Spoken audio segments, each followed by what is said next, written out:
doing all the legwork back there and setting up cameras and setting up the table is Sam Farrar from Tulare County. She's one of the board reps. And where's Denise? Denise is up here, so we'll get her in a minute, Denise England. But I will go ahead and introduce the panel. And again, I want to thank the panel because there's 5 supervisors in the county. And so all of us have, this year not as much because of all of the COVID restrictions, we haven't had a lot of town halls. But typically, we'll all plan town halls in all the communities.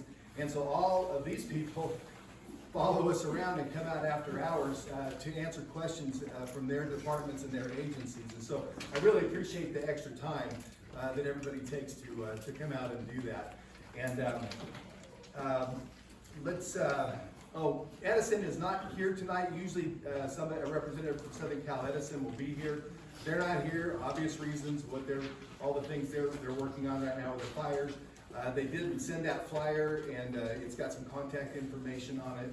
And I know that there have, in the past, there's been a little problems we had with some of the tree clearing, and we had a special town hall down in Hot Springs for that one a little while back to try to solve some of those problems. But anyway, they sent their apologies if they couldn't make it. So I'm going to do a quick introduction of this group around the table. And actually, let's have you just do self-introductions real quick. That'd be the simpler way to go. We'll just start right over here and we'll walk all the way around. Good evening, everybody. My name is Benito Martinez. I'm the sergeant out of the Porterville area CHP. Good morning. I'm with Sergeant Martinez. I'm an officer out of the Porterville area. My name is Officer Mark Williams. Pleasure to be here. Hello everyone, I'm Dave Shive, Division Chief in charge of pre-fire, CAL FIRE. Good evening, Eric Price, District Ranger, Western Divide Ranger District, Sequoia National Forest.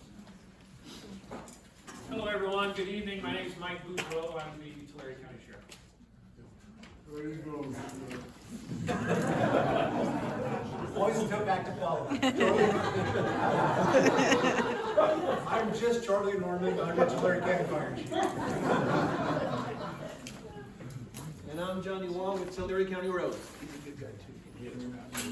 Denise England, I'm Tulare County's Water Resources Director, and I also do forest management. Good evening, Mike Rowe with Code Compliance.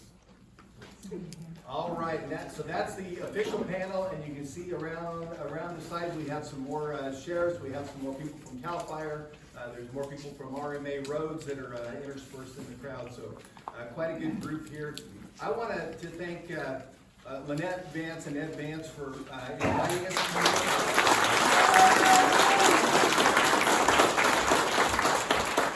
And not only inviting, but insisting we do it in closing. Thank you. So Hot Springs may say let's do another one too, but hey, this is, I think it's a first, right? First time ever up here. I want to thank Lynette and Ed for putting that together and getting the word out. It's a great turnout, and also our chief for letting us use his building here and opening it up for us. And Lynette would like to share a little bit just as we get started. So Lynette, you've got the floor. Yeah, just so we're all on the same page. I had guesstimated, the last census that was done was 10 years ago, of course it was 2010, and they said we had 10. But I did a further analysis and I found out we have roughly 300 in Posey. And we had escalated sales. And then I also got with the county to find out how many parcels did we have here, and what the county is receiving, so that everybody knows. We have roughly, in this area, and this is conservative because it goes beyond this in our area, but roughly 1,200 parcels, which is kind of a surprise to people, but anyway, we pay over 3,000 in taxes a year. Our neighbor pays over 4,000, we have some paying 5,000, we have some paying 1,000. It just is all over the place. So I just wanted to put out a little line here as an example. If we just say everybody in the 1,200 pays $1,000 a year for taxes, that means that we've got $1.2 million in Tulare County, conservatively. And Charlie was kind enough to give me, Chief Norman gave me what the budget is here. Charlie's fine.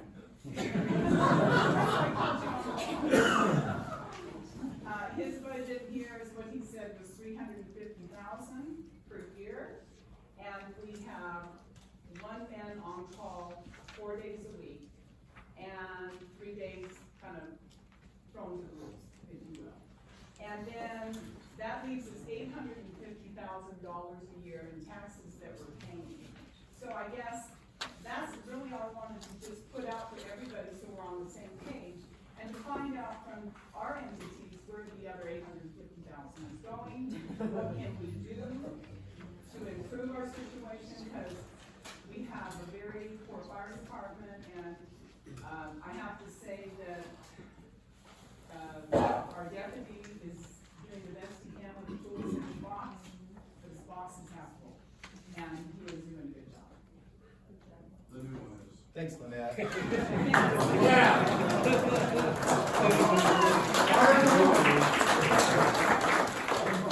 Good man. Thanks for sharing that, Lynette. And I did do a little bit, the 2010, it should be a lot better on the 2020 census. I don't know if you've seen the people up here and getting those numbers, so it should be better. There was, in the 2010, Posey did show, as Lynette said, only 10 people that I looked up when we were on the phone one day. Pine Flat showed 166, Hot Springs 37 back in 2010, Panorama Heights 41 back in 2010. That's how it showed. So it's now on the property taxes, with those parcels, of course, they all vary depending on when they were bought and how they're developed. The total is $251,900 a year from Posey, Pine Flat, California Hot Springs, Panorama Heights, and that's actually bumped up from that's a 2021 estimate based on the 2020 taxes. So altogether, it's not really that million. It's 251,900. So it's not. That doesn't make any sense. Well, remember, some of the properties won't be taxed nearly as high as others that are developed, and when you transfer property from family member to family member, you keep it at the basis rate that it was when that original family bought it. So some of those are quite a bit lower than others. So that's our actual numbers from the assessor's office for the 2021 estimate. So, Okay, but is that just Posey? Because no, it's Posey is 21,700, Pine Flat is 126,300, California Hot Springs 53,300.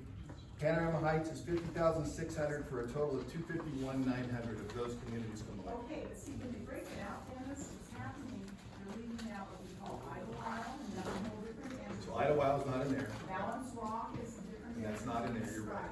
So,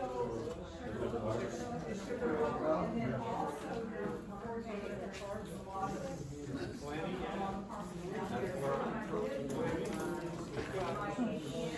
I actually did what's in logistically reasonable, close to Old State Road, going down to White River, all the way up to Sugarloaf Town Park. Right, so we can get the rest of those numbers, but those were the ones that I had after our conversation that I had asked him to pull for the assessors. So if you doubled it, there'd be 500,000 per year for all those, including those others, is what the assessor actually receives from the mountain communities. And it's not that surprising really. In mountain communities, it's not a real high number typically. But nonetheless, in the mountain communities, I think everybody here, we're gonna work as hard as possible for every member up here, because all of us represent you. I mean, I'm your representative for kind of all things, and then each of the department represents specific things. So we're gonna do it with what we have, regardless of what we have. We're gonna do the best service possible. So with that, let me go ahead and just give a quick overview of what we'd like to do. We want to leave a lot of time at the after we get everybody introduced, and a quick introduction and a quick little bit about what they do. Want to have plenty of time for each of you to ask questions, so we can have a little bit of that interaction. Write some things down for each department. What I'll do is I'll give a little bit on the supervisors, then we'll give each person up here just a little bit of time on each of theirs. Mine may be the longest. I don't know, the sheriff likes to talk, his might be the longest. But besides that, the rest of them probably pretty brief. And then we'll open it up for question and answer. And I'll just kind of facilitate, so you can kind of direct every question at me, and then I'll just deflect to the person I think can answer it the best. And try to keep the questions kind of short so everybody can get involved. And if you've heard the question, already once or twice, then maybe find a different one if it's already been asked, and so that everybody, we can get as big of a range as possible and try to get us out of here at a fairly decent hour, get you back home. So again, I am the 5th district representative. Now, that takes in sort of Porterville and everything east and everything south. So everything east to Inyo County, everything south to Kern County. It's the biggest geographic district because they're broken up after each census by population. So we're shy of 500,000 by just a little bit. So essentially, just to round things up, essentially every district has about 100,000 people that we represent. That's kind of where we are right now. Supervisors, it's kind of like a board of directors for the county. So all kinds of things come through. There's lots of departments, lots of issues. That's been my biggest surprise. I've been in there for almost 2 years now. The biggest surprise is the scope. It is so big. It's so broad. So I also serve on the Eastern Tule Groundwater Sustainability Association or agency, I should say, as the supervisor's representative. I serve on the Local Area Formation Commission as the county's representative. San Joaquin Valley Regional Policy Council, which is the 8 San Joaquin Valley counties, has a supervisor from each of those counties that we work on lobbying the state and the federal government for things that will affect all of us. Things like transportation, things like water, things like forest management is a big one right now, obviously. And then I serve on the Tulare County Association of Governments, Tulare County Transit Authority, the Highway 190 and the 65 Sustainable Corridor Committees, and several other things with the California State Association of Counties on a couple of committees there as well. That's just a few of them. It's a really broad bunch of things that the supervisors do. So we have, just talking about money a little bit, our budget this year is about $1.4 billion, billion with a B. And so you're going, wow, that's a lot of money. Discretionary budget is about 13% of that, or about $185 million. That's what we have any say in. The rest of it is either an entitlement program, a state or federal entitlement program, or things that are subvented by the state or federal government. So what the five of us have to deal with is about $185 million per year. Of that, the lion's share of that goes to the sheriff and the fire department, which is only right. That's what we want it to be doing. That's what we want our taxpayer dollars to be doing, is that fire and life safety and law enforcement. And the rest of it gets divided up among roads and infrastructure, which of course roads is the biggest thing that we deal with. This county has 3,000 miles of roads. For this kind of a county with this kind of a budget, 3,000 miles of roads is just an amazing amount of roads. Let it look like crap.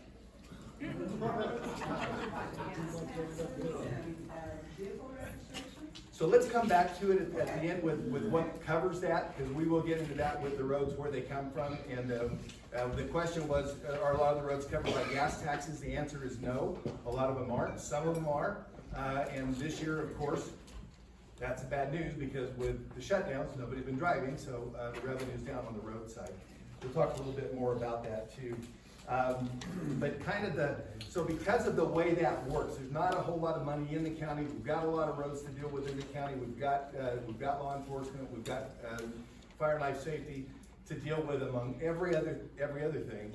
But because there's not that much, kind of our motto is kind of to be as lean as possible while still planning for growth, because the area's growing. So it's still gonna grow no matter what happens. We're trying to maintain our reserves, our rainy day funds, and really it's for a year like 2020, where this is the first time for a while that they've had to dip into them a little bit for budgeting, because the revenues were cut quite a bit. So we dipped into them a little bit. We're working on rebuilding those. And then we're trying to stay in the black, because if we start to go into the red, it hurts all of us. All of us that are taxpayers then have to pick up the bill. If we start going into the red, we have to pay more and more. So we're trying to stay in the black. We're trying to retain employees, which is a big thing, because it's hard also to pay our employees and give them the same as some other richer counties and city agencies sometimes have. So that's a big thing for us. But we are doing a lot of things with business. We're doing a lot of things with ag and development. We're trying to be business friendly. It's been a mandate that was put down by a board probably 12 to 15 years ago is when they started, and this board is really staying with that, trying to really be business friendly. So we're trying to streamline our permits, have fewer regulations. We're trying to put in infrastructure and encourage infrastructure that promotes growth. We're doing community master plans that have mixed use overlays, and they have by right zoning. So when you go in and say, I want to go do this, it's already zoned to do it. You don't have to jump through a lot of hoops. We're pretty proud of that. We rejoined the Tulare County Economic Development Corporation. And we're starting to do environmental reviews in big sections instead of doing them every time there's one little project, trying to do them in big blocks. So that when you come in, you've already had an environmental review, so we can streamline that process as well. After COVID hit and after all the shutdowns, the Congress passed the CARES Act. Tulare County received about $49 million from the CARES Act from Congress. Actually, a lot of it was held hostage by the governor until about 2 weeks ago. About 2 weeks ago, we had a lot of correspondence with the governor. Our Senator Shannon Grove helped us tremendously working with the governor. Our Congressman McCarthy, Congressman Nunes, Congressman LaMalfa from up north, all of those together went to the Treasury and said we need you to audit California because they're holding Tulare County's money and all the small counties' money in the state funds. And maybe all of that worked together because they did release the last half of it about a week and a half ago. So we finally got that. But before we got it, we already, we had proposed, or our CAO proposed, using about $5 million of that for small business grants, not loans, but grants. Because the government shut businesses down, so the government should help in paying them for being shut down, right? And so we wanted to do that. I proposed, instead of 5, I proposed $10 million out of that goes there, and we settled on 7.5 with the whole board. And so we were able to give away just recently 7.5 million amongst the 5 districts in Tulare County. And so to help small businesses out. We didn't want to just hold on to it. We wanted to get rid of it. Going back to the roads for just a second, and I don't want to steal any of Johnny's thunder, but we did, as a board, we because we knew that we weren't getting the money that we needed to maintain roads, we took some Measure R funding that is already in place and advanced it over a 10-year period, about $1 million a year, for about $10 million. We advanced and that we're going to put into our budgets that we're using.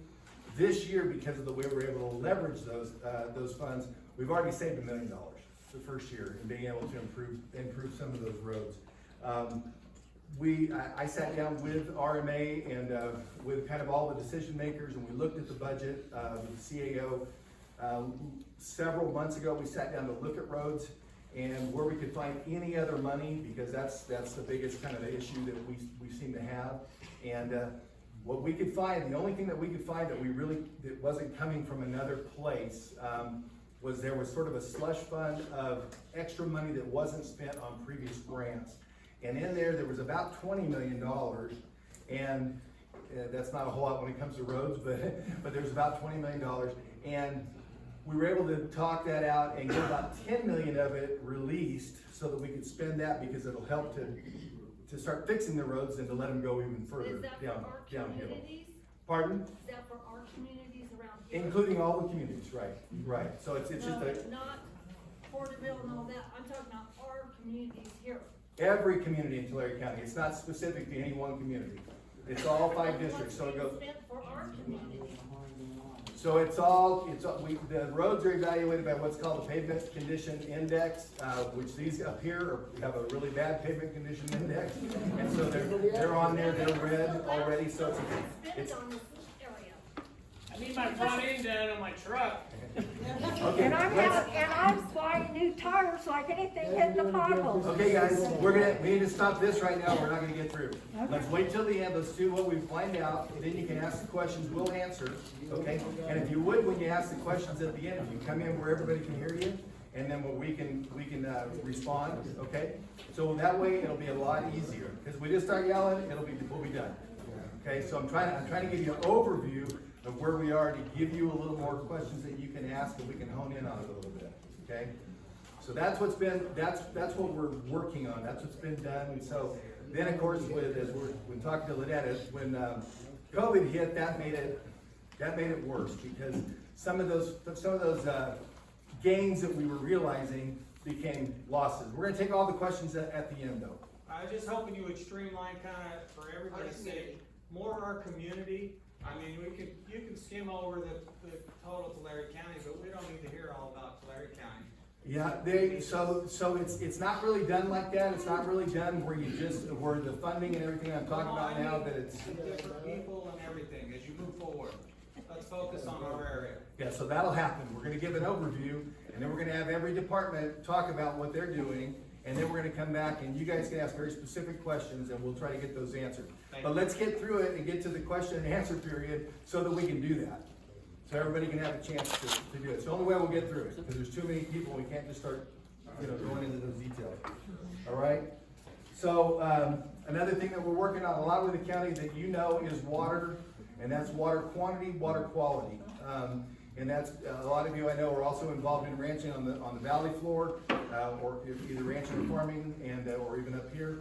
And so water's a big deal, and so with the Sustainable Groundwater Management Act that came down from the state, we're having to address that. It's no fun to address it, and so we're working really hard to make that be at the least impactful as possible, a negative impact, with a ramp down to those sustainable yields.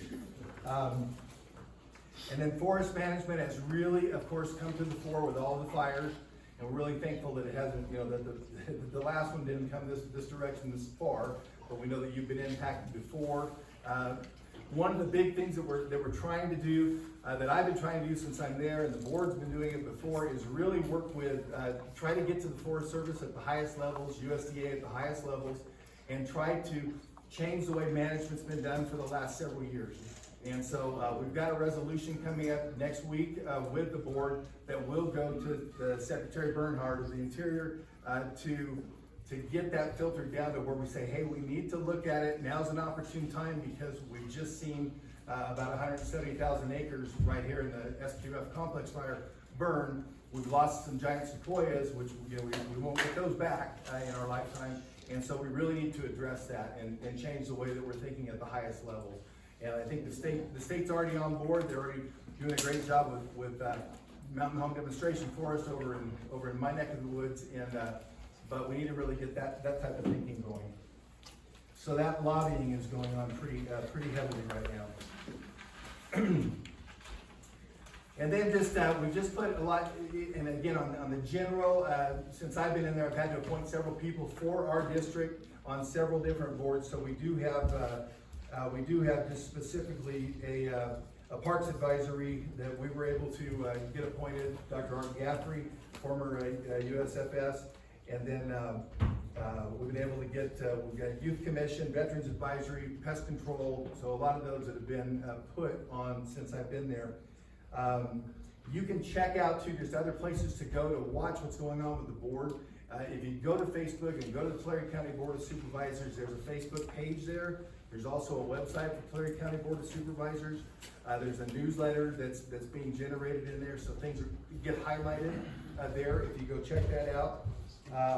And I think that's all I'll go to right now. So we're going to go ahead and move forward, and I think we'll do the same thing, just go around the same way that we did the introductions. Have each one give just a very brief little introduction of what they do, and then right after that's done, we'll start taking those question and answer time. All right? Thank you.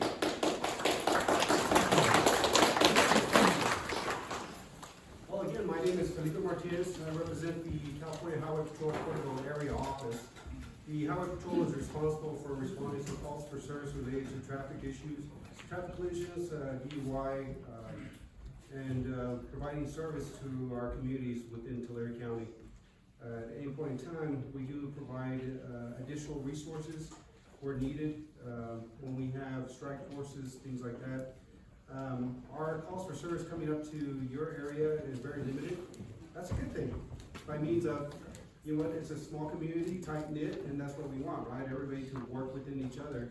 But when that time comes, when you have a specific issue related to your roadways that we're responsible for, the Highway Patrol will send a representative up here. Now, granted, it'll take us anywhere, depending on the beat officer and the resources we have and calls for service, The drive time for us will probably be about an hour, as you well know, coming from the valley. But we're more than happy to provide that service. We do have our communication center set up out of Fresno area, so they'll send us out in this direction. Just be mindful that of the obvious, right? If it's an emergency, true emergency, please provide us as much detail as we can and give us a description of what's going on. So that it sets up the officer, so if we need to send an additional officer to help him out, we don't have to wait and have that lag time. But needless to say, we are here to provide that service. We're here to as well as work with our adjoining allied agencies. We work really hard and work really well with each other. And at any point in time, please let us know. Okay, thank you very much.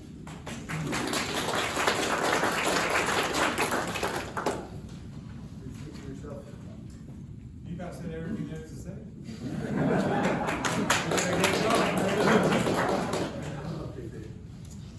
Good evening, everyone. Again, Dave Shaw with CAL FIRE. For those of you don't know, CAL FIRE does protect the wildland and the private property, pretty much from here down to the valley floor. All the private wildland is what our overall responsibility is. We work closely with our allied agencies, Tulare County Infrastructures, Forest Service on the federal level. One of the jobs I'm in charge of is with resource management and fuel reduction. Most of you, or some of you may know that we are looking to do a project that's here, just right down, actually right off the hill here. And we're hopefully to be moving that project here forward here in the next several months. It'll be about 1,000 acres fuels treatment project that help create a defensible space for all the area up here. Obviously, it's a big concern for us, just because the location of the fuels that's here, the topography, everything funnels everything right up towards all the structures that are up here in the Panorama Heights, Posey, Balance Rock type area. So we're looking at trying to create some defensible space, but working in conjunction with the landowners that, you know, obviously you need to provide your defensible space and all that and help us protect the community as well. I have a question, Dave. 15 years ago, CAL FIRE had a full-time fire department here in this building, and this may cross over a little bit to you, Chief Norman. And Thank you for including me. yes, you're special. What happened that we lost our CAL FIRE full-time fire department here, and it went to you, Chief Norman? Well, I was battalion chief in White City at that time. I started here, and there's a lot of factors, and I won't speak on behalf of the board. Yeah. But it's, a lot of it had to do with local control, being able to, labor costs, so on and so forth. And I think if you look at the history, the staffing patterns were different back then too. I'd be more than happy to answer that in my portion of the question. So. Yeah, and if we could go ahead and leave the questions to the end, guys, like I said, let's leave them to the end. Oh, okay. And then just write them down and hold that thought, and then when we come back, we're just gonna open it up, and we'll call on you one at a time to do the I don't have a question, but what I wanna say, if you're in charge of this, the young man you have up here now has done more for what he's done around this fire department and met the community than anybody we've had up here in 4 or 5 years.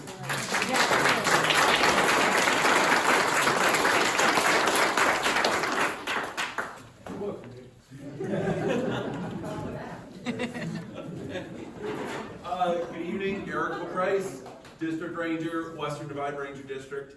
So, as the District Ranger, I oversee all operations on the Western Divide Ranger District. There's 3 Ranger Districts on the Sequoia, Western Divide, Hume Lake, Kern River.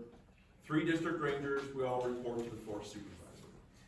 Now, as you may have noticed, we do have a 170,000 acre fire. Done a lot of talking and things going on. We are at 75% containment on it. Costs, we have gone over 100 million. We're at about 103 million on it. We've got some active fires still on the northwest and northeast portions of the fire. However, where there is not active fire right now, we are doing suppression rehab. So we're repairing the fire lines, pulling material back in the fire lines to try and prevent any increased erosion when the rains finally do come. We also have a team assessing the damage to the sequoia groves. Hopefully we'll have a quick report coming out by the end of this month that'll give us some preliminary information. It won't have a tally of how many monarchs or anything we lost. That'll come later. And we also have a team assessing the damage to the fire for any emergency stabilization we might need to try and do before the rains come. So as you can imagine, right now, our focus is on fire and taking care of that area. We are going to then start addressing hazard trees. There's a lot more hazard trees out there than there were before. I know with the tree mortality problem, it was almost insurmountable before, and now there's even more to deal with. So we will be continuing to ask our regional office for help. We will then ask the Washington office for help. But as you know, over the last 12 years, well, you may or may not know, our budget has taken a lot of hits. Over 12 years, it's gone down almost 40%. That has translated into a lot of people and positions. So our capacity to do work is pretty thin right now, but we, again, try to do the best we can with what we still have. So, thank you.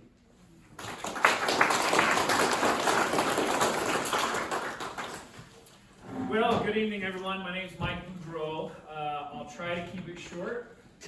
Dennis? I'm going to try to keep it short because I know we have a long evening and I don't want to, as the gentleman said, you want to hear about your area, but I really do think it's important that you hear the overall global perspective of what's happening with the Sheriff's Office countywide. Some of the issues that we're facing that we've never had to face before is our out-of-control homeless population, our mental health situation with the homeless, as well as the mental health situation that we're having to deal with. We're having to deal with human trafficking like we've never seen. I've never had to assign a complete unit to human trafficking before. I now have a complete unit that I had to create on human trafficking and sex trafficking. When it comes to our internet crimes, it's important for everyone in the room to hear that I have been with the Sheriff's Office for 34 years. I went to California Hot Springs Elementary School. Okay?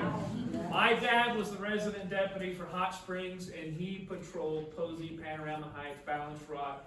He was here. When I was a kid, I drove these mountain roads with my dad as a 12-year-old kid in the patrol car because he was patrolling the roads. I understand a small community. Okay? I understand a mountain community. I went to Pine Flat Mountain Church 3 times a week because that's what Mama said we do. And that's what I did. So I do understand that, but I think it's important that you see the changes that have happened when we talk about your community, what are the impacts to your community, the allocations of resources to your community. We'll get into that, right? And I know you want to hear about why isn't there a resident deputy assigned to Posey versus one that covers this bigger area. There's reasons for that, folks. It's not that we don't want someone here full-time, but there's reasons for that. One of those being is that I just created a brand new unit called a Cyber Crimes Unit. We had to create a Cyber Crimes Unit because we have criminals that are focusing on the innocence of our children. We did an operation recently called Operation Babyface. Anybody hear about that by chance? Operation Babyface, we pulled 54 young girls out of human trafficking right here in Tulare County.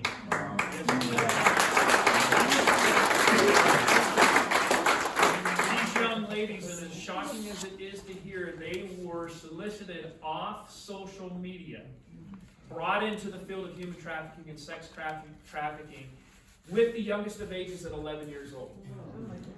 Folks, I gotta tell you, when we start to hear about the global impact of what's happening in this community and what we're dealing with the money we have, we've got to put it into perspective, okay? I grew up in a community just like this where we all looked out for each other, right?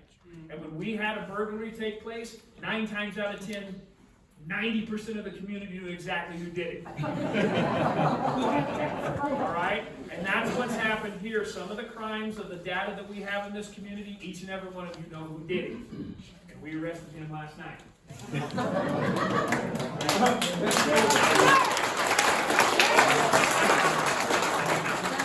So I just want to give you the global perspective. When you start to be concerned with certain issues, you have to understand that the allocations of resources need to go where those resources have the biggest impact, right? I will talk about, we had 26 reports taken out of Hot Springs, Pine Flat, Posey, Balance Rock, Sugarloaf, 26 reports in the last 12 months, 26 reports. Porterville Substation in the last 30 days had 3,200. 3,200 reports. We on average respond to 66,000 calls per month every 30 days countywide. We run a jail of 1,800 inmates. 1,800 inmates a day, where a lot of the money that we're talking about, we have to provide medical services. We have to make sure that they have clothes, food, all of that costs money, which is mandated by the state. So I'm responsible for 5 different jail facilities. Now, right now, I'm fighting with Sacramento, and I'm fighting with the ACLU because they want every inmate released. They want inmates released. So when we get into these questions and answers, folks, I really want you to grab a hold of the global perspective of what the attacks on law enforcement is like right now. Many people in the Valley floor, we had 500 people protesting on Mooney, demanding the defunding of police. That includes your sheriff's office. So when we talk about 11-year-old girls who are solicited for sex trafficking and they want to defund the police, when they were protesting on Mooney, do you know that that day that they were protesting on Mooney, I'm going to wrap it up, Dennis, I'm sorry. When they were protesting on Mooney, I had the news contact me as to my comment. You know what I said? I said, to be honest with you, today I have been briefed on a triple homicide, gang-related homicide, the corporal injury to an infant where the infant almost died, 3 different cases of child molestation where the victims were all under the age of 10. We had a drug trafficking operation that brought in 44 pounds of methamphetamine into Tulare County, which we seized and caught them. Okay? Folks, that was a handful of what I was dealing with that day. Okay? So they wanted to know what my opinion was of protesters. I support protest. I don't support lawlessness.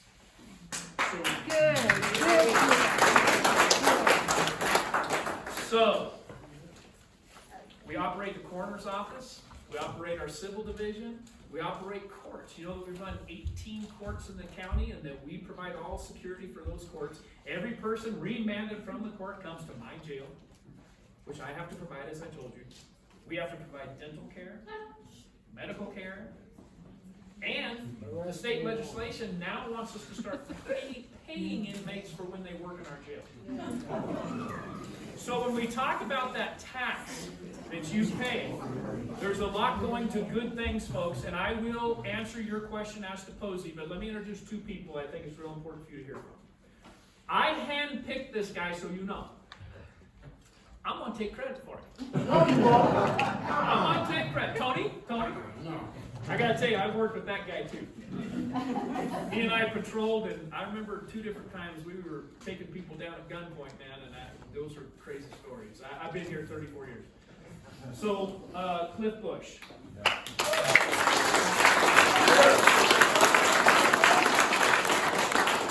Cliff Bush is not only a personal friend of mine, he's one damn good cop. He is a good cop. And if you don't know it, he was also chief of police at Exeter. Okay?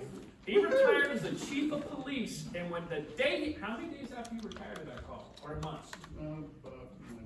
9 months later I called. Let me tell you what happened.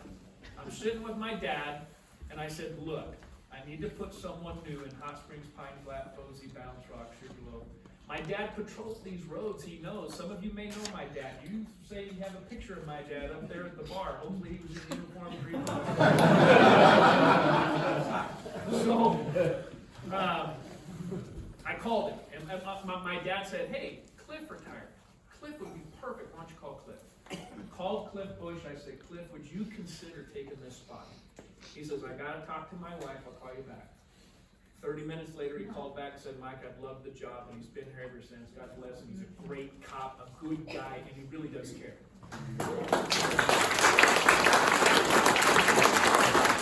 Also, within the first very little amount of time, there was a burglary, 2 burglaries in Posey, and he ended up arresting people on those burglaries. So folks, you do have good public services taking place up here, but you've only had 26 calls for service, okay? And not in Posey, all of those communities.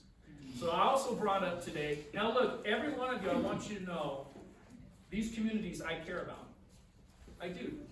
That's why your sheriff, the elected sheriff, I'm in my 2nd term, I'm here personally because I want you to hear from me. Okay? That's why I'm here. And if you have a question, you're going to get it from the horse's mouth. You're not going to get it from a rumor or distorted information. You're going to get it from me. Okay? That's why I'm here. So let me introduce you, because I brought the lieutenant up. He's the lieutenant of Porterville Substation. This is his area of responsibility. He was just up here. I said, hey, when's the last time you took this road? Because I always come over Hot Springs. He says, look, I was just up here. And he's been up here visiting and going to fires and doing a lot of things. But this is Lieutenant Bobby Rader, good friend of mine. He knows ranching, he knows cattle, he knows how to rope, he knows what it means to live in the country and in the mountain community. The guy knows ag, but he also knows cop work, and that's Lieutenant Bobby.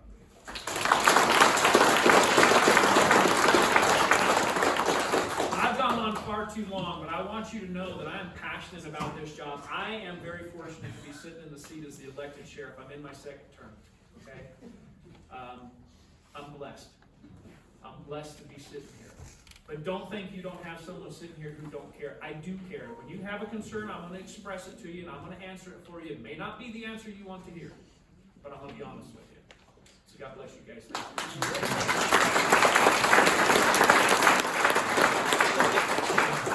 That's all the time we have, folks.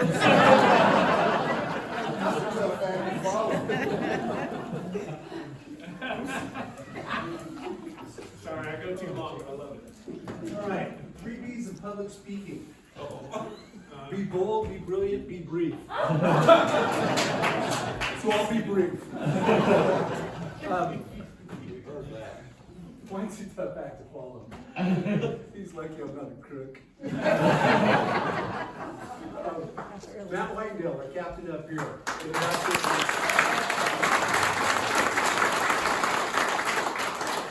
I think I saw Battalion Chief Rick Doyle out there. Hopefully he didn't sneak back. There he is. He's still out here. That's a good guy. He goes caribou hunting every year. And then I've got Matt Jackson. He's back here too. So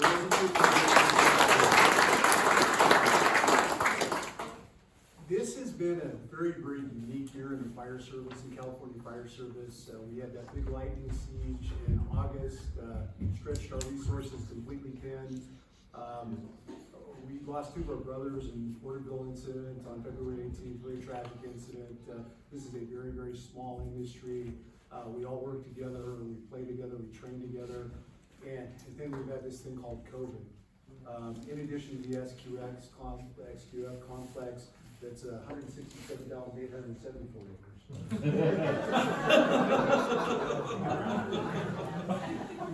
At the height of the incident, Tulare County had, as Mrs. Vance would say, we had 2/3 of our department on that particular incident. And with our allied agencies, we worked so well with all the other fire departments in the area. And I think, I'll get back to Posey specifics, but our department runs 14,800 calls for service per year. And we had basically some type of shutdown due to COVID, where we've only run probably 10,000 calls at this point this year. So it's just people were staying indoors in March and April, and now they're starting to get back to somewhat normal. Community of Posey and surrounding area, we have 41 calls year to date. We have about a 5-year average of about 38 calls, so we are above that average. We do run priority 3 calls. Priority 1, 2, and 3 calls. Priority 1 are life-threatening, immediate. Priority 2 are a little bit less than life-threatening. And priority 3 are just general pain. But with the response times, and because it's a big, big county, we run priority 3 calls in our mountain areas. So with those priority 3 calls, our biggest year was last year. We ran about 70 calls in this community, so it did go up extensively. Things that we're trying to do with the tree mortality projects, Chief Shy, his organization has been very good. We've also worked very well with the Forest Service. The 2 projects we have now are the Posey fuel reduction, which should be completed November 16th. We've done about 111 acres, 1,700, and I'm referring to my notes so I don't foul up these numbers. It's right near the Posey Christian camp. We do have the Sugarloaf project that's starting in the spring. That's about 3.28 miles of roadway, 150 feet on each side of the road right away. With the 29 million dead trees in Tulare County, our biggest concentration was egress and public infrastructure. So very, very important to take care of that, to make sure we can get out of the community and everybody safely. So working on that.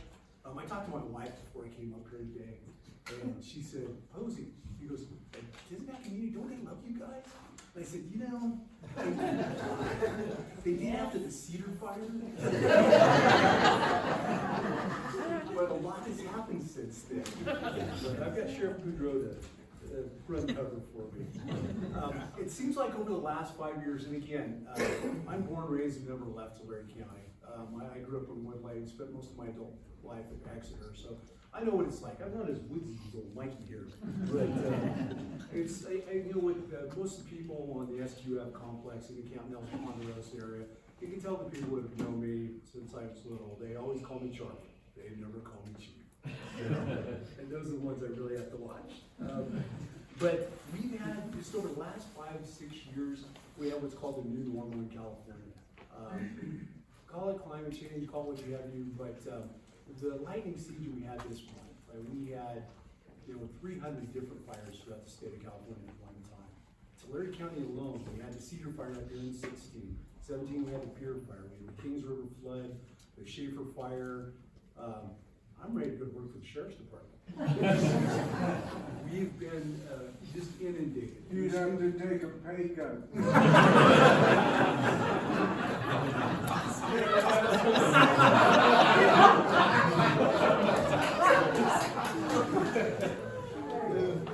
I love my colleagues in TAN.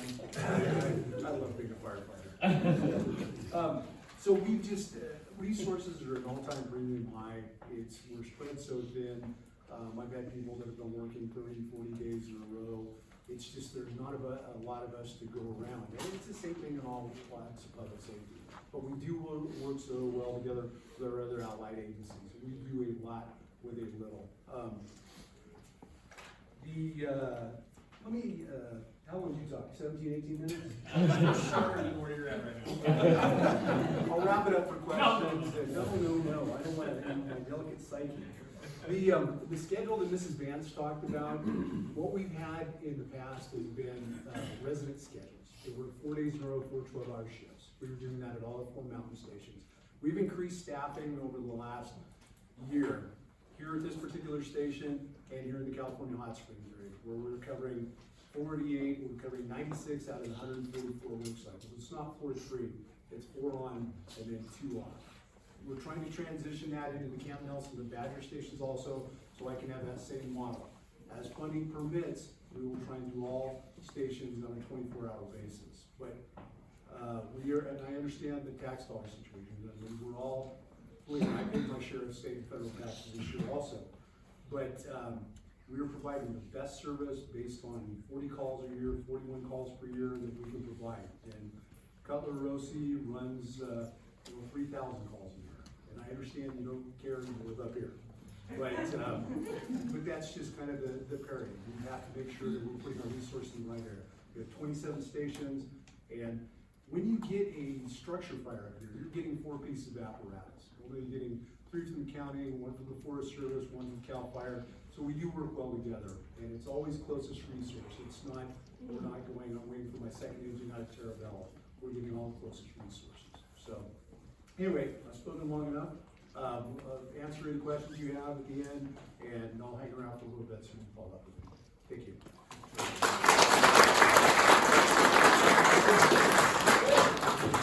It's my turn. Oh boy. Yeah. Yeah, that's right. My name's John. County Wall, I'm with Sedalia County Resource Management Agency, Public Works Roads. What do? The potholes over there, the roads over there, the bridge over there, so I can answer those questions for you later, and I can give a little bit of insight of what's going on.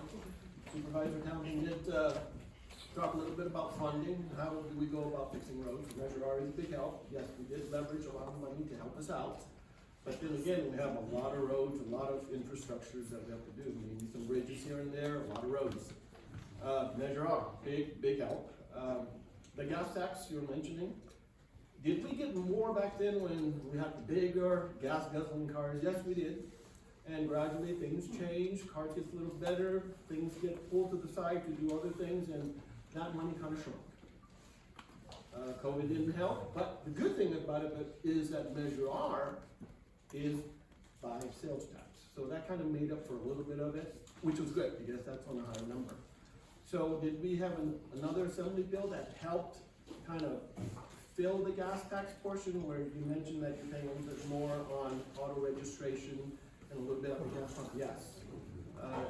That really helped us out. That made the windfall of extra money when the gas tax somewhat failed us. So are we making a big difference? Yes, we are. Maybe you would say, well, with that pothole, you're probably not, Johnny. But if you take a look at the overall, we're gradually doing more and more roads, especially the worst one that we get a lot of complaints on. We gradually start chewing up this list of roadways. I mean, I have lists like that. Like, people keep calling us longer and longer, and we try to minimize that as much as we can, but it is hard. And we do have 3,000 miles of roadway, and we're gradually start feeding into this. Hopefully we make that difference. Supervisor Townsend mentioned something about a PCI, and sort of the left, right, is that PCI is what tells you how good a road is, how bad a road is. And we are striving to get that number up. And the only way we can do that is put more money into roads, which we gradually will. So I am here to help you out, answer all your questions, and give you some numbers to call also, mainly mine. I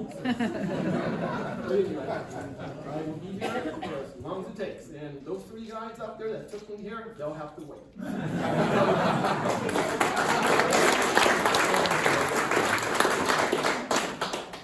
there, I'm Denise England. I'm the Water Resources Director for the County of Tulare. And I won't talk much about water unless you have specific questions. I'm happy to answer those. But about a year ago, I also transitioned. They said, hey, you know, the Groundwater Management Act and everything that's happening in the Valley Floor, that's not enough. Would you like to also look at the upper watershed and tree mortality and forest management? And I said, well, sure. So I'm also doing tree mortality and forest management work. And so Tulare County has a tree mortality task force, and you're actually well represented up here. We have several people from the Posey area that participate on that. We recently are shifting our alignment from tree mortality, which is more of a disaster emergency response program, to align better with the state and federal agencies that are doing forest management. So we're shifting our focus to that. So we're trying to get off the response and do more planning and mapping and identifying projects, and then trying to link those projects together so that as funding becomes available, either the county can apply for it or our partner agencies can apply for it. You guys mentioned the CCI grants and the LATM, the Sugarloaf project that's coming, so I won't go back on that. But with having the Sequoia Complex fire, we do know that federal dollars and state dollars tend to come after a disaster like that, so we want to get ourselves in a good position so that we can take advantage of that funding when it becomes available. And then I also work on lobbying stuff, trying to get the Forest Service to change and make money come here, and environmental review and all of that good stuff too.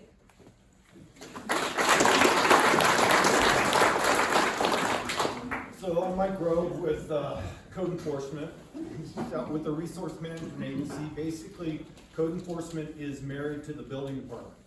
So we have building inspectors and code compliance officers. We're handling, which is a big priority of ours, is illegal grow of cannabis or marijuana. That's always present, and now it used to just be from like April to October. Now they're building these greenhouses, and so that keeps us really busy. We also have an abandoned vehicle program. We have an employee housing program, which is another term for like farm labor camp, right? Where they're housing agricultural workers. And of course, then there's general code, substandard type dwellings, that type of thing, where we have a program where we actually go in and tear those houses down or those structures. And that's about it. We have like 6 people that actually work it on a full-time basis. And so we're pretty busy all the time, every day. So. But I'm here to answer any of your questions you might have.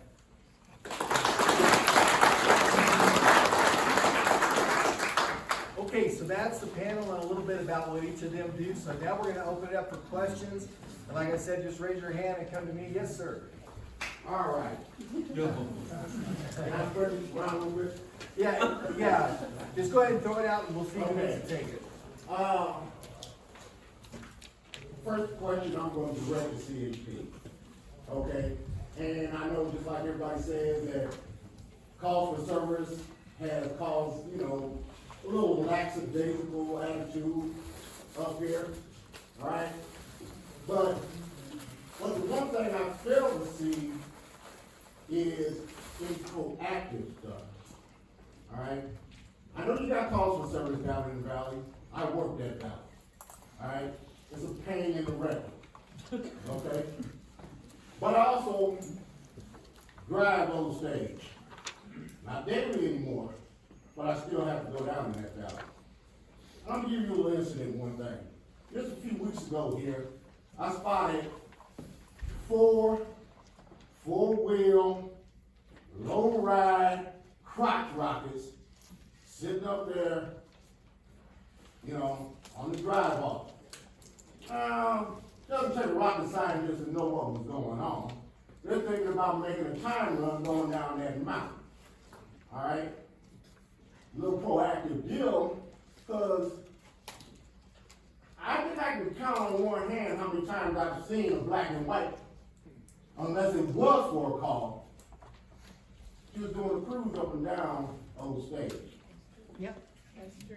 That kind of stuff right there, some proactive stuff, would stop that kind of mess, stop this department from having to do a body count off of one of those curves coming up Old Stage.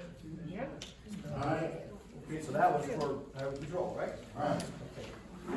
All right. I appreciate the question.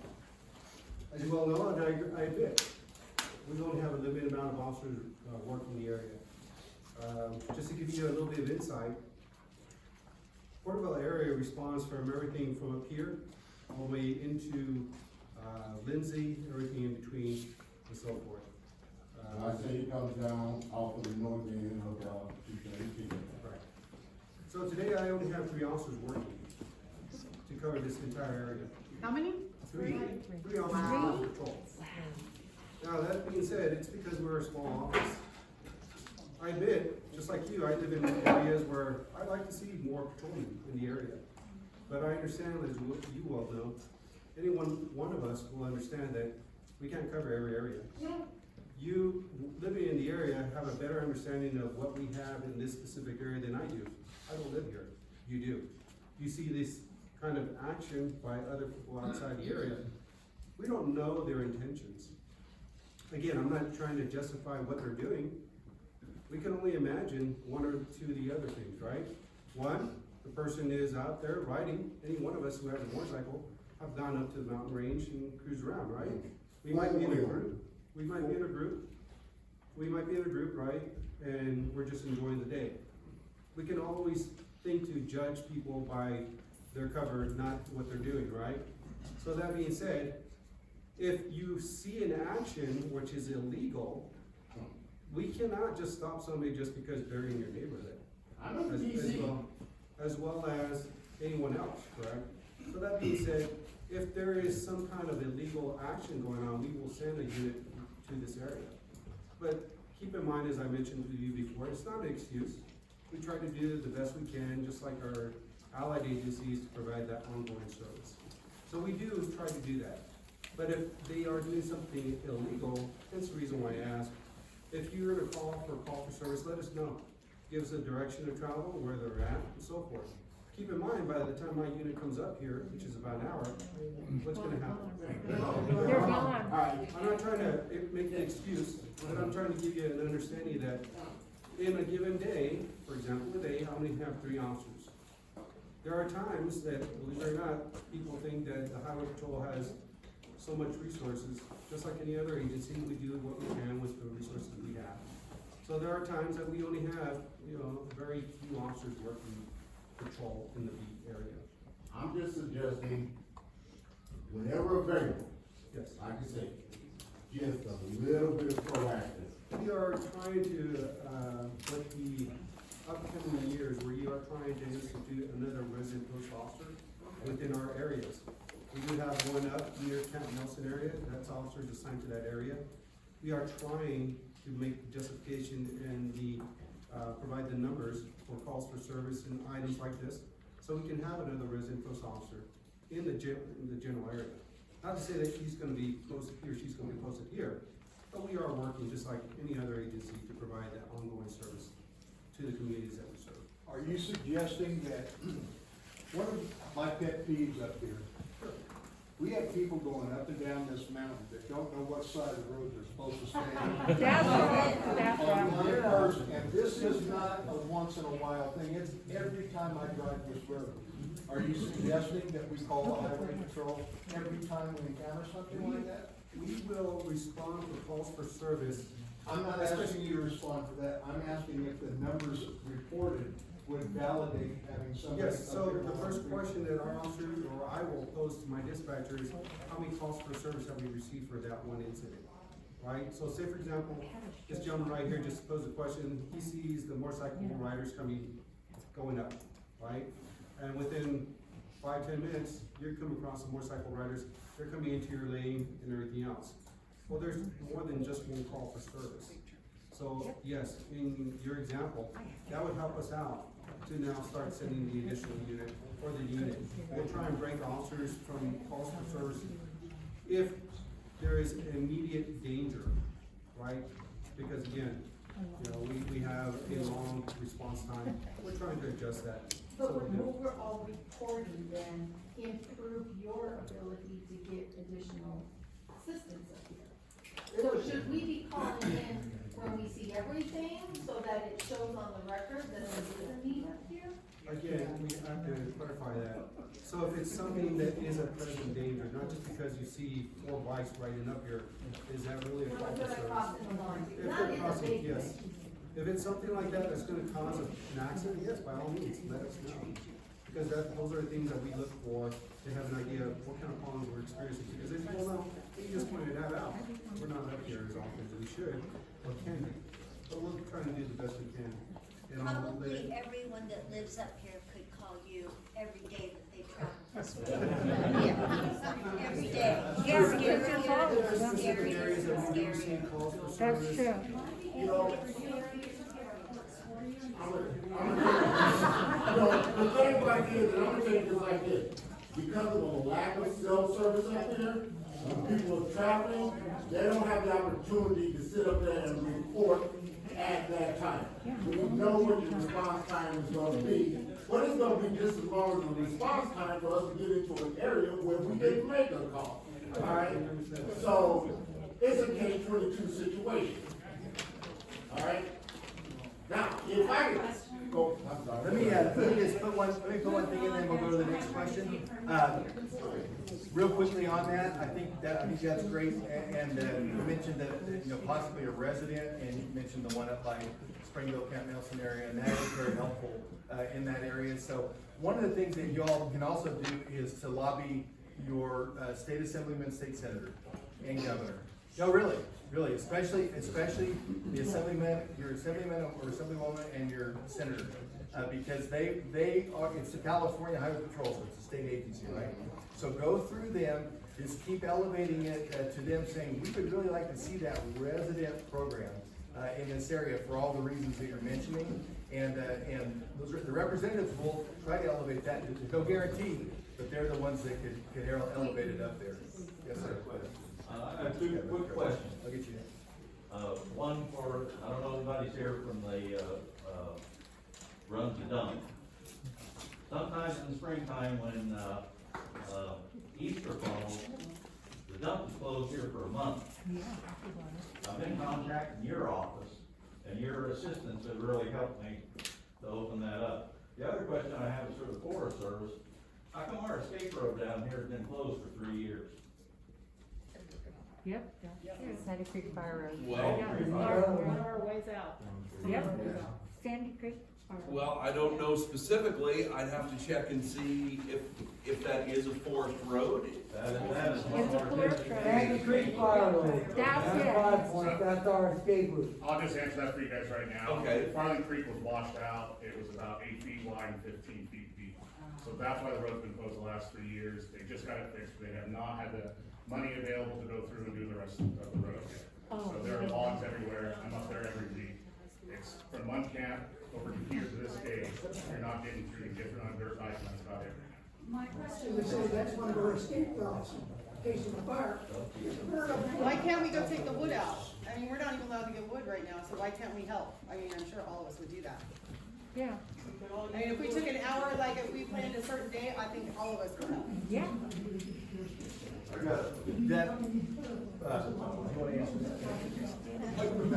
You're asking why you can't clear the debris off the road? Is that? Yeah. All of us would help. I'm sorry. Do you know what it's like to live in a community that has no escape route at But just one, yeah. Hold on, guys, hold on, guys, one at a time. It's being repaired. Well, I've nothing. listened back for 4 years at tree mortality. We like you, Charlie. How much money has been given to our community in the last 4 years since we've gotten millions of dollars? We've I think heard, you should have answered that one. we've Okay, hold on. heard that you guys have limited resources. Right. And you're not God. You can only do what you can do. So I think for most of us, it's more, at least for me, what can we do to help ourselves make this community better, or to help you get what you need to make this community better and to do your job better? What can we do?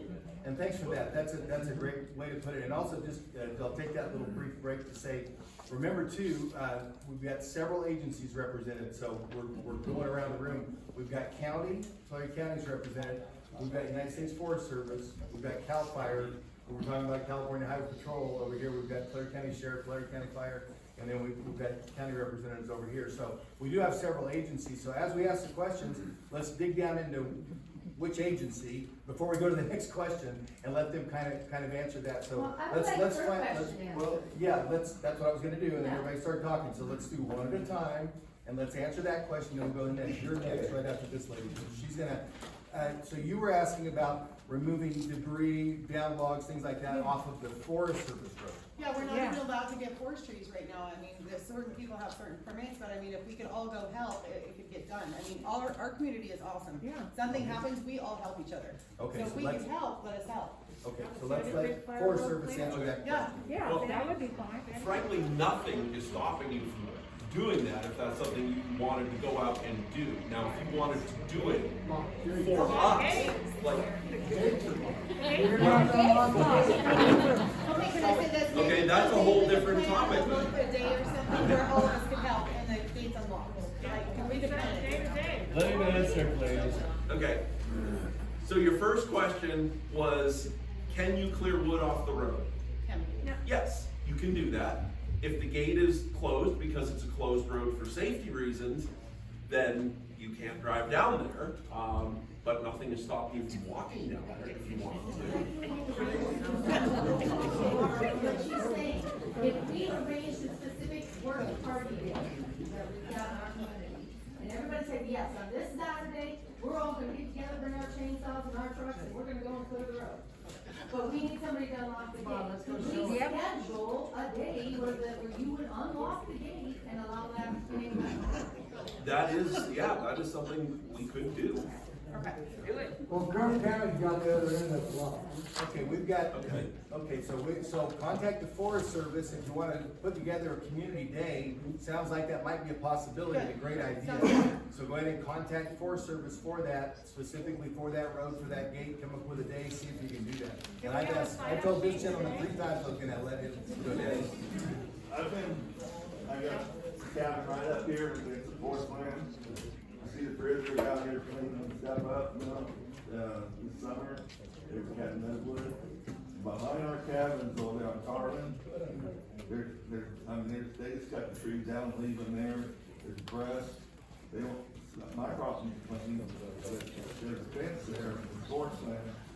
And if that caught on fire, all those cabins would be gone because they don't, they're a section between the fence, you know, 20 feet out or something. There's dead trees everywhere.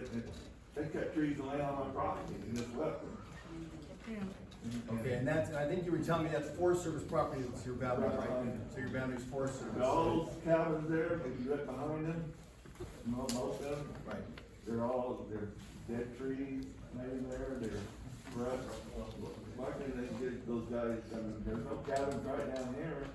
There's cabins up here that's more important. Why can't they get prisoners up here and clean them? You know, clean up So we've got Forest Service and CAL FIRE together, right? Okay, so we're gonna let Forest Service and CAL FIRE handle that. So as far as the prisoners, our fire crew, Yeah. basically they were working on the fuel break that's on private property, which is our jurisdiction, that's where we had, the authority to kind of be there. The stuff on the Forest Service, unless we're, invited or helped out, it's kind of a, unfortunate that it's kind of a Mason Dixon line kind of deal. So they come off, the Forest Service can work up to the property line on the federal lands, but they don't really treat any of this private land.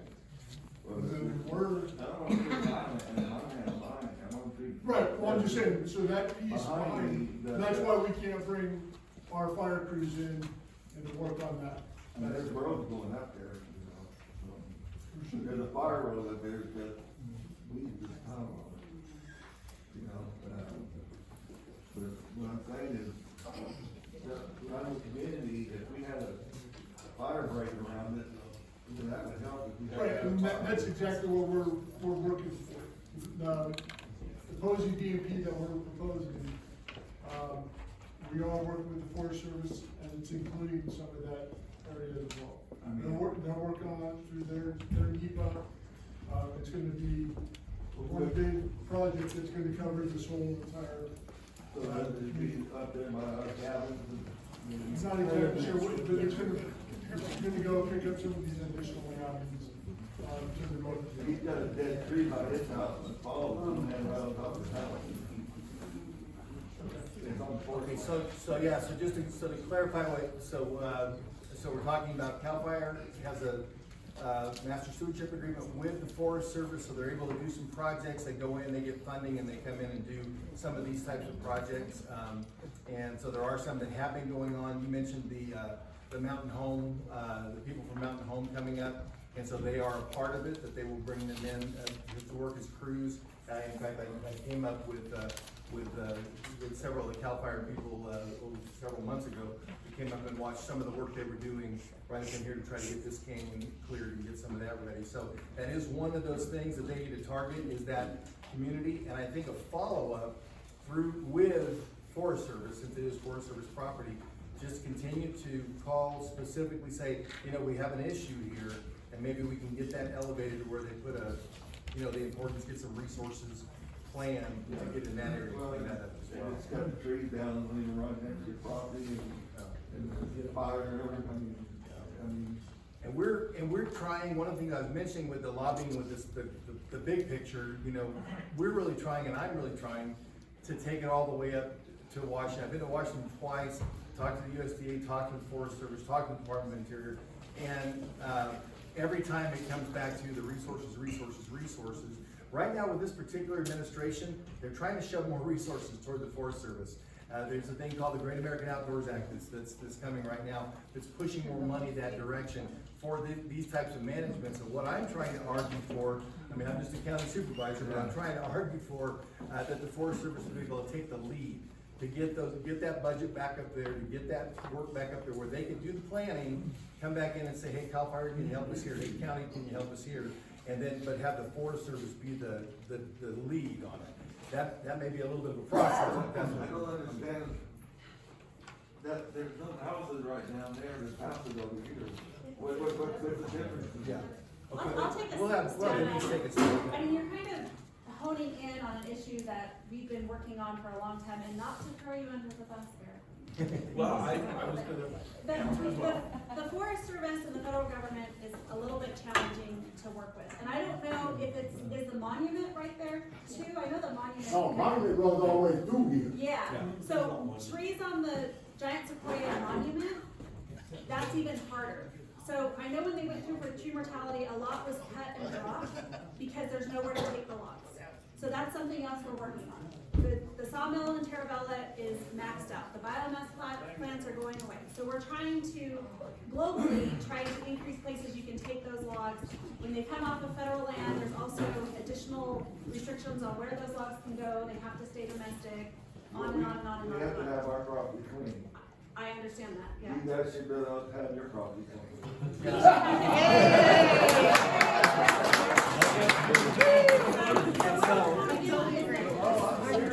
I know the state folks can't go on to the federal land without permission. And they don't have permission, just like the county can't go on the federal land without permission. And so we're trying to work out those relationships to figure out how to do that. And it doesn't go quickly. Okay, hold on one second, guys, hold on. So, what Denise was just explaining, what Eric's explained a little bit, and we're in agreement that we're trying to get the Forest Service to be able to do that. One of the problems, and when I was talking to the Deputy Director of the Department of the Interior, went that high a couple of weeks ago, to talk to him about it, he said, you've got to do a resolution, and with the resolution, starting from the county, you've got to say, let's revisit the monument.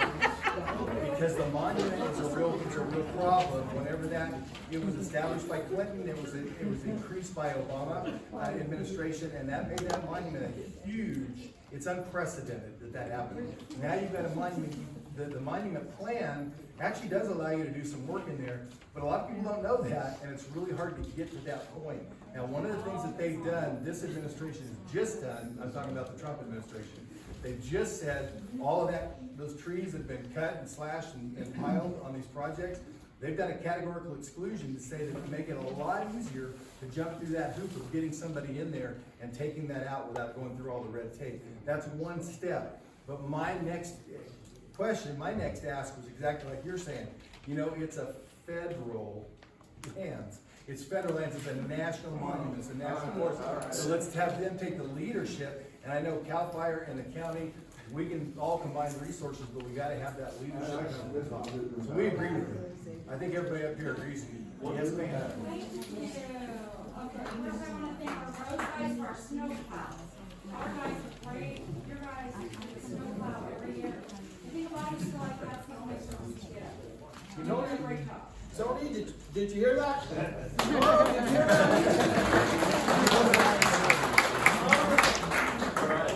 Thank you. Let me get my second question.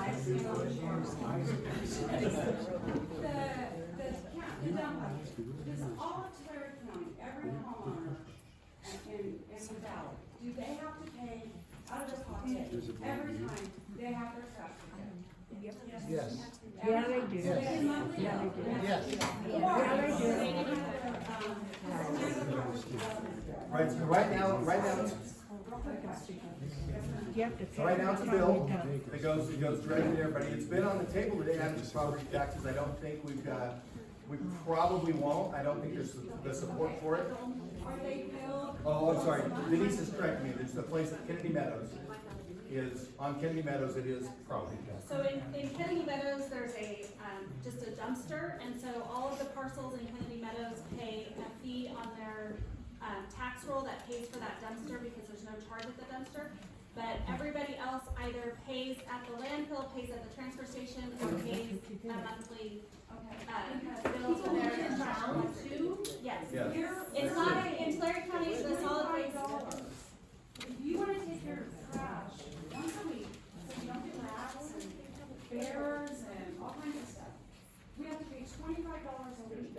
We have to take our trash. I think that's kind of outrageous. What is our property tax? Well, yeah, so the property tax, Think about it, that's $100 a month. yeah, right, and so the property tax goes for all the above, everything that we've talked about tonight, that's what the property tax, it's split up, but not trash. It doesn't go to trash. Trash is the one that is. No, We're actually paying less because a load, so to Tony Boland's point earlier, a girl can leave trash, but trash never leaves the girl. So I used to be a solid waste. And I actually, was doing some of this, I know I will. So in the valley, one load is $35. No, but they don't have a trash man? In Tulare County, if you take a load to the landfill. No, do they have a trash man that comes and picks up cans? Hold on, guys, one at a time, one at a time. Yes, and I believe that rate, it varies depending on what kind of container you have, if you have just a cart or a. Right. So it's between $45 and $60 a month for that service, even on the valley floor in a residential area where it's really close together. Good boy. And it costs more to run that. I've run an analysis Yeah. and see how they're doing it here. Yeah, but I will say that when this comes up with the solid waste, I will say that transfer stations are their least favorite topic because they don't break even. They actually cost money, even at the rates you're paying, and we're paying to do it in Springville, or they pay to do it in Camp Nelson, they don't even break even. The rest of the valley has to subsidize for the transfer stations. Unfortunately, this situation is about to get a little bit worse, because we've got a dump filling up. Teapot Dome is filling up, it's only good for about 2 more years. And so, we have to move, well, we've already tapped the other one out there, the others that'll take over, but that one's gonna go away. So that one's probably gonna have to become a transfer station as well. Then we have the recyclable issues that are coming up where, people used to pay us to take recyclables, and China stopped taking them. And so now we have to pay them more to take the recyclables away. So it's about to get a little bit worse. It's a great question. It's a big challenge.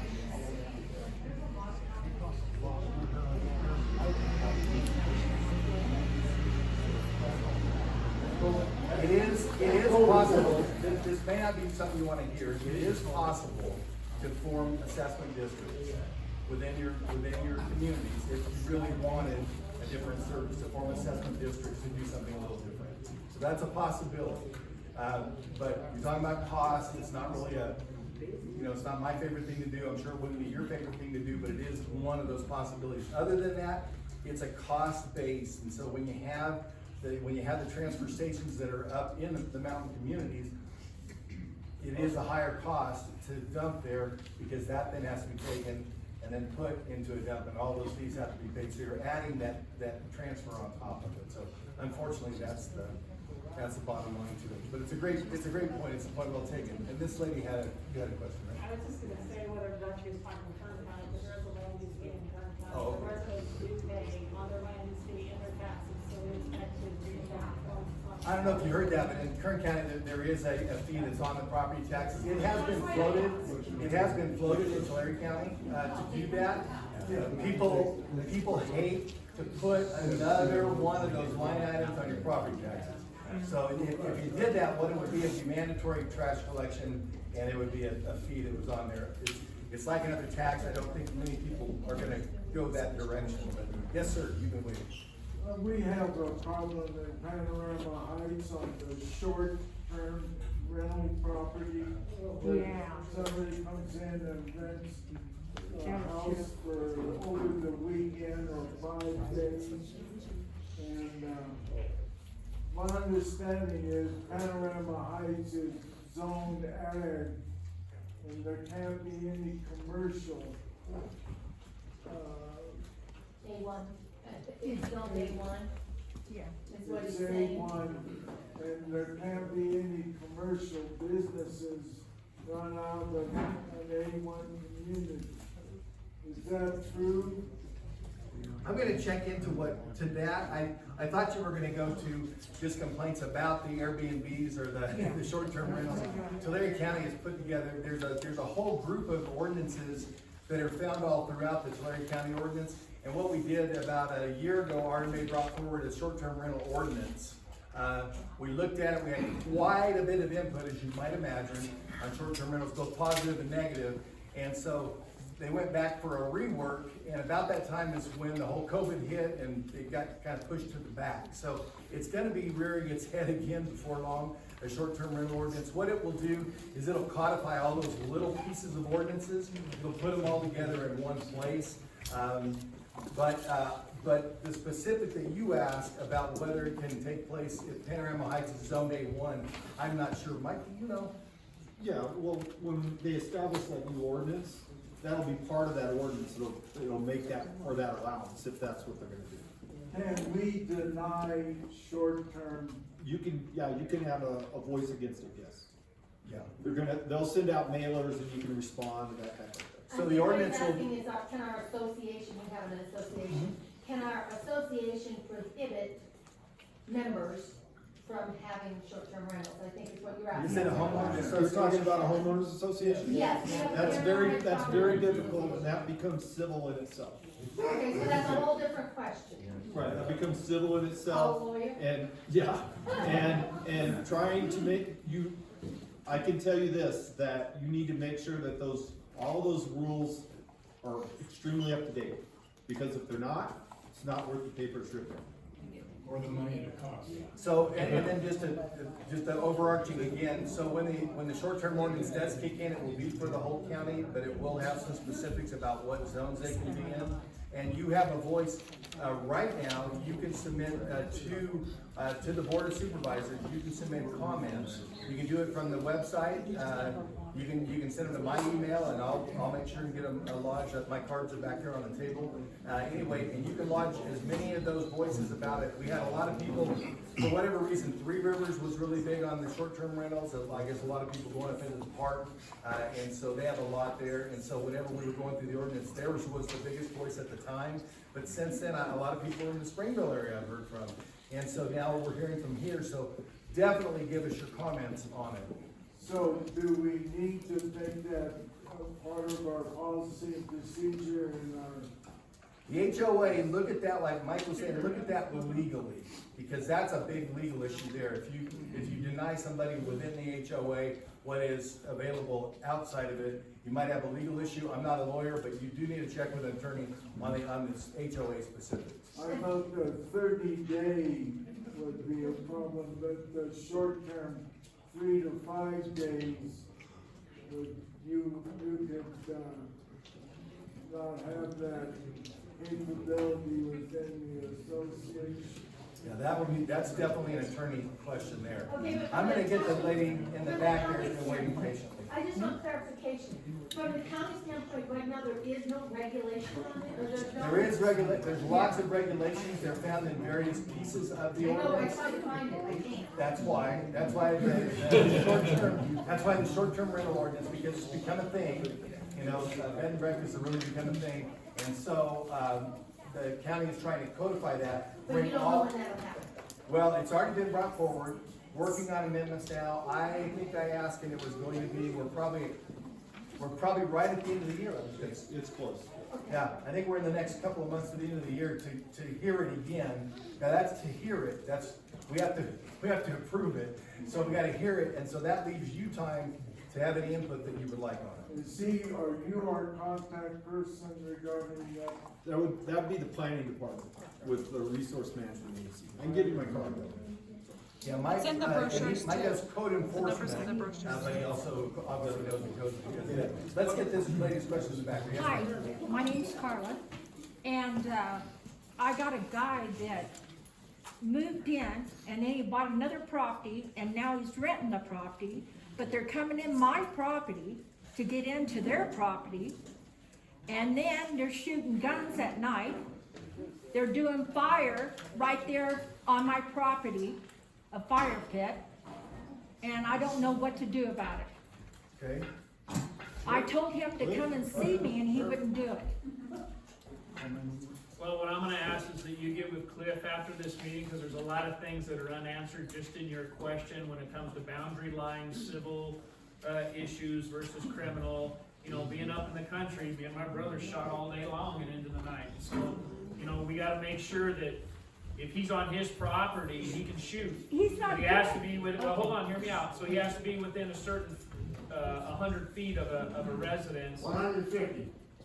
Yeah, 150 150, I read that. So what I'm gonna ask, because I can't answer it not knowing everything, is the deputy will get with you, and we'll definitely make sure if there's citations to be given, we'll give a citation. If arrests are to be made, we'll make those.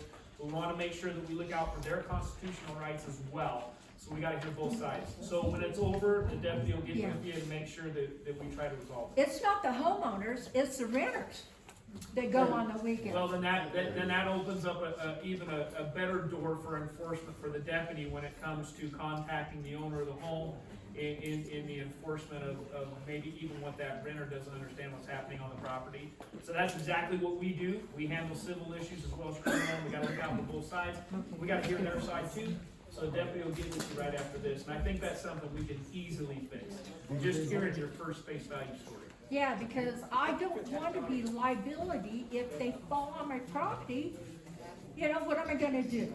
Well, they can't be on your property. They're And going so through my property. if they are, then there's things we can do, for sure, Okay. for sure. Okay. All right, this gentleman right here in the blue.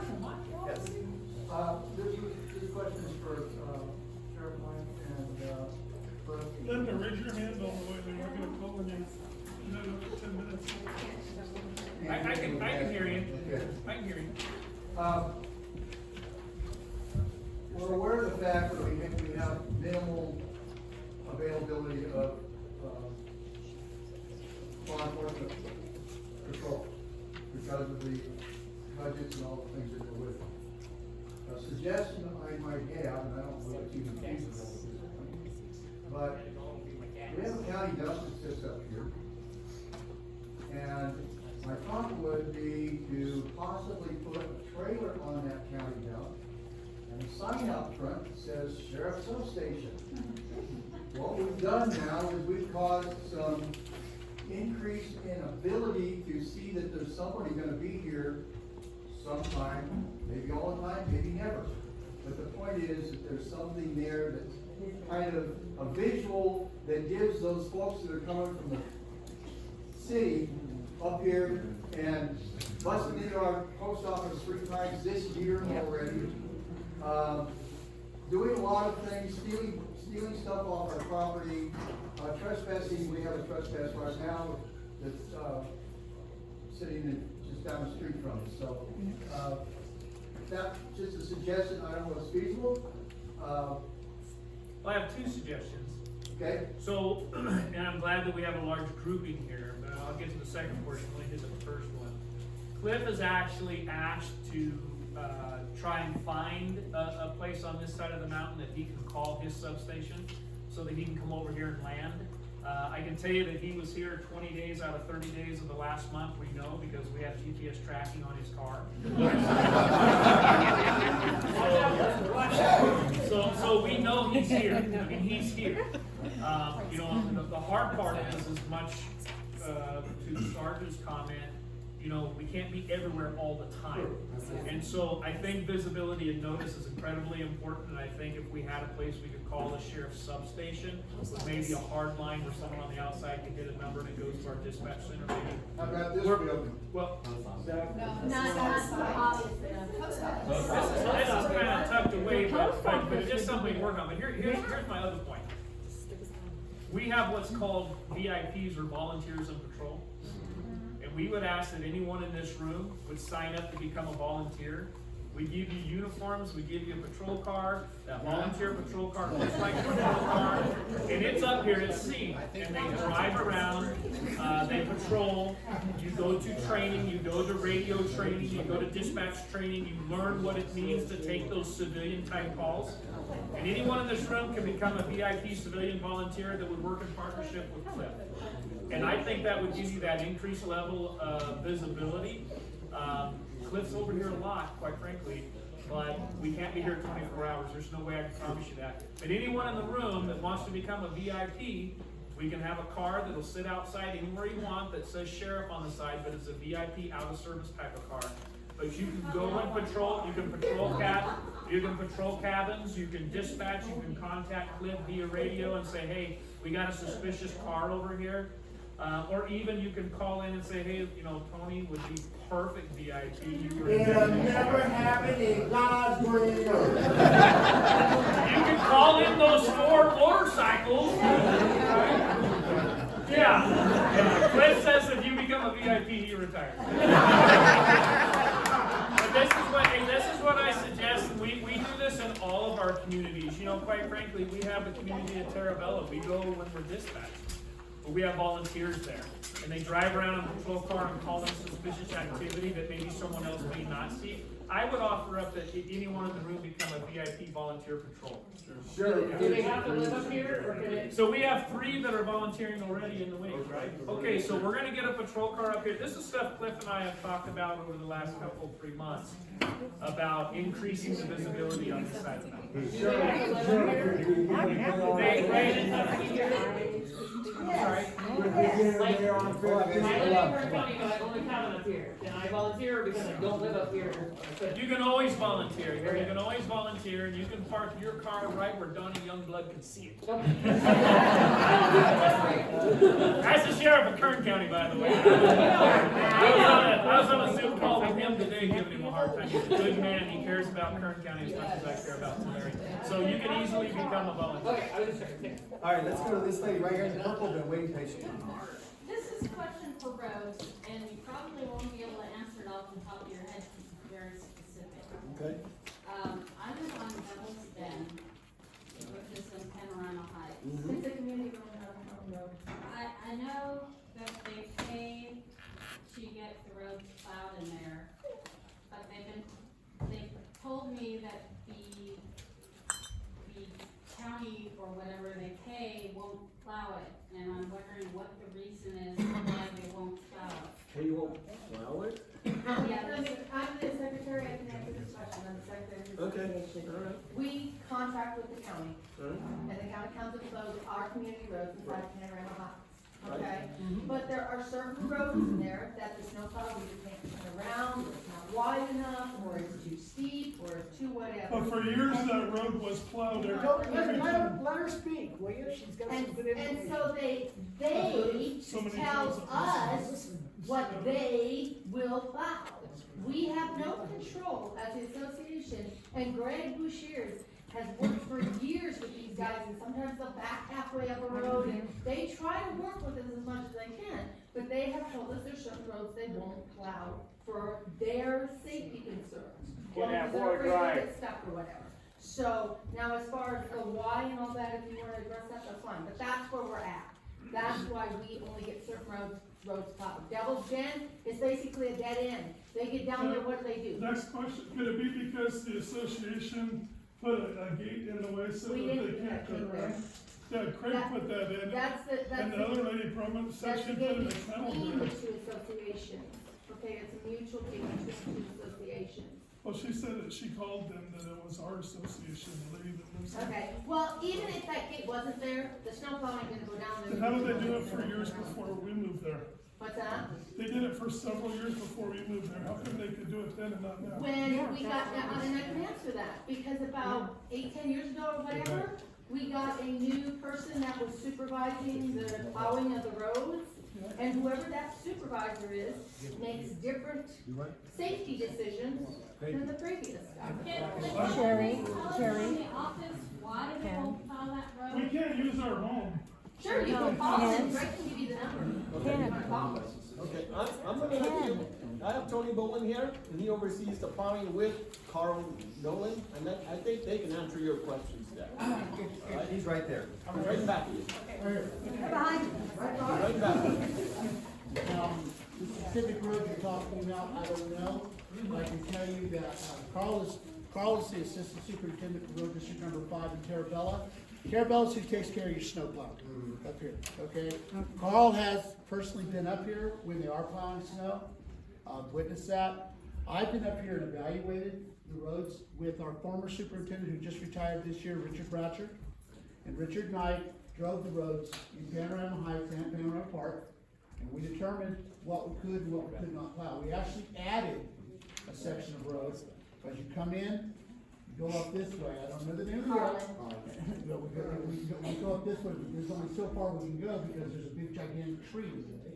But some of these roads, some of the dead-end roads that you're talking about, it's just not, it's not possible for us to go up safely and come back down. You guys also have water services that are right next to the road that we have to be very mindful of. And when there's 3 foot of snow on top of them, our operators can't see. Right, but I'm wondering if it's a width problem, if it's a road grade. It's a road, some of the problems we encountered were width problems, grade problems, nowhere to turn around, nowhere to put the snow. There's just some places, there's no places to put the snow. So, can we get? Well, no, hey, wait, hold on, I'm gonna leave right now. North Jack Ranch Loop, you guys put a flume in there, and I'm getting washed out down there by my mama's house. And that doesn't, whoever put it there did that. But that ain't right. North Jack Ranch Loop, right down from the porch lot. Okay, let's They got a big flume in there, and it washes us all out. Okay, let's If you're gonna run your water down there, you need to run your water all the way down to the creek. Hey, you guys. That's all I got to say. God, I know how to fix it. All right, let's bring it back. We got 3 questions here that are waiting. All right, Tony, I'll talk to you later. Let's bring it back to these 3 questions that are waiting in line. We have this lady right here.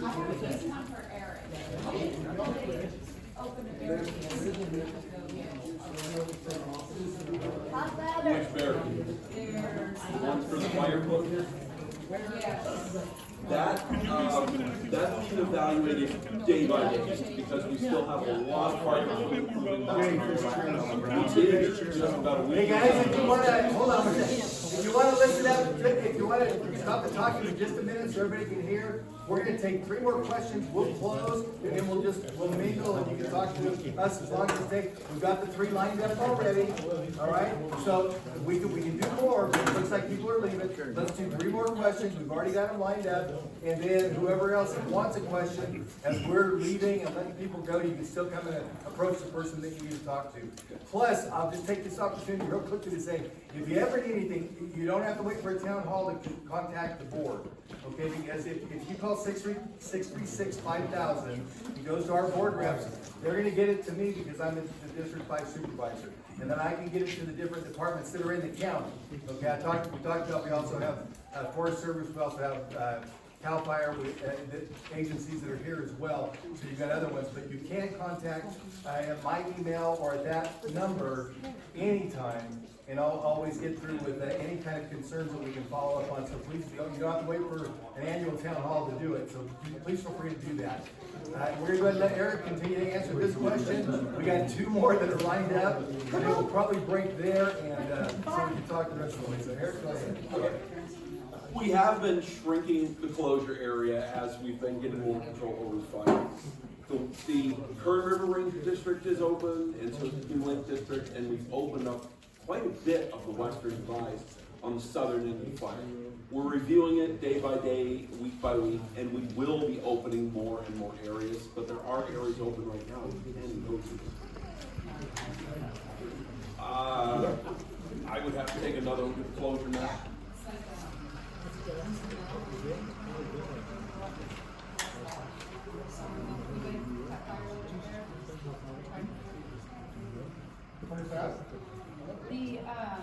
I think it's by the Guernsey Mill where you go onto the forest property to cut wood up there towards the summer homes. That's still barricaded. I was asking. Marshall Meadow is over. What is? Marshall Meadow. Marshall, okay. And I know people in, Gabriel was the ranger that I talked to, so that's open right now. Yeah, we do have quite a few areas open, and more will be opening back up as we get more control over the fire. Okay, thanks for that. And Lynette was next. I have a question. I have 4, so I'm gonna take them all. One of them is, I think there's a little confusion here in our community as to our fire department, and this came up in our conversation part. Then you have a training team that you pay separate out of our taxes, if I understood you correctly? Is there a question? Yes. Okay, what's the question? Okay, flow chart, here's the fire department. Got it. Who's tied to you? A train, you get some training, you come in as training, you call in periodically? Okay, we are, here, let me kind of give you the broad perspective. I'm trying to be brief, I know what's, but, we have 126 paid staff. Lieutenants, engineers, captains, county chiefs, division chiefs. We have approximately 175, no, we have approximately 175 extra firefighters. We have civilian prevention staff, civilian admin staff. And that's as far as auxiliary. Posey has a fire auxiliary, but the extra help, in this day and age, we have so many state OSHA requirements, fed OSHA requirements. Our volunteer firefighters, used to be you could show up, get some weekend training, and you were good to go. You were Yahoo, you want to live. In this day and age, we have to have about 160 hours of training before I can even put somebody on a duty. So the training standard, it's sad to say volunteerism in America is way, way, way down. It's a demographic that we are trying to improve. We have another 40 in tow right now trying to recruit, but it's, in 1980, it was great. And in Tulare County now, trying to boost your 2.0 staffing model, it's very, very hard for us to recruit volunteers. My question is, this fire department right here is related to Posey. What other places, what other entities support that you call Posey Area Fire Auxiliary supports our fire department? When you told me on the phone that they were just a fundraiser. They have members that support. They have members, but what is, okay, so the Posey Area Fire Auxiliary has a fundraiser. They augment what the county can afford. They augment what the county can afford. I have $24,687,242.87 in my budget. Okay, but my question is, it's a little confusing, because when I spoke to you, the Posey Area Fire Auxiliary, you mentioned they're a fundraiser, and I asked you if the funds can be given to this fire department directly, and you said they could not because of accounting. They can't be given directly to the fire department's budget. They have they will buy equipment that is under them, but you can't accept. They have to give you something tangible. Yes. So they're just a fundraiser, they're not tied to this department. The They, station. no, they're not tied to this, they're tied to the community. Okay, well, I think we need some clarification on that. Okay, what's the clarification? The clarification is, I think I'm getting feedback from the community that those funds that are raised come directly to our Tulare County Fire Department and help people here. We can't do that. So, Bobby, Mike, would you like to speak on behalf of the On Posey behalf of the Auxiliary? fire auxiliary and the community that supports the fire auxiliary, the funds that we raised, first of all, the big fund was buying the engine truck. No, the patrol. Yeah, a lot of engines.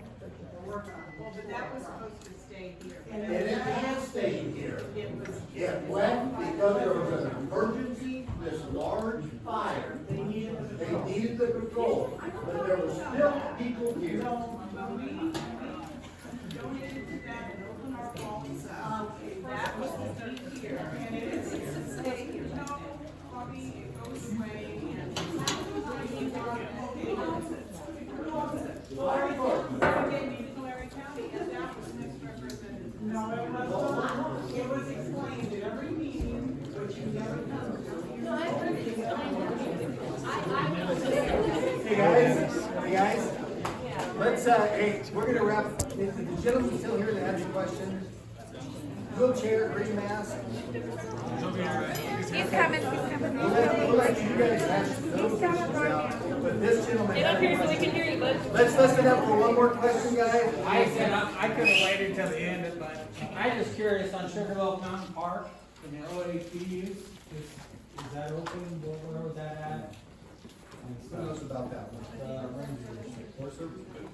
Sorry, say that again. The Sugarloaf Mountain Park and the OHV trails, Get out of there, I mean, as far as I know, they're open and everything. That- At one time, they used to even be snowmobiling and all that, and it's still all open to use. That's outside the closure area. But they have a gate that blocks,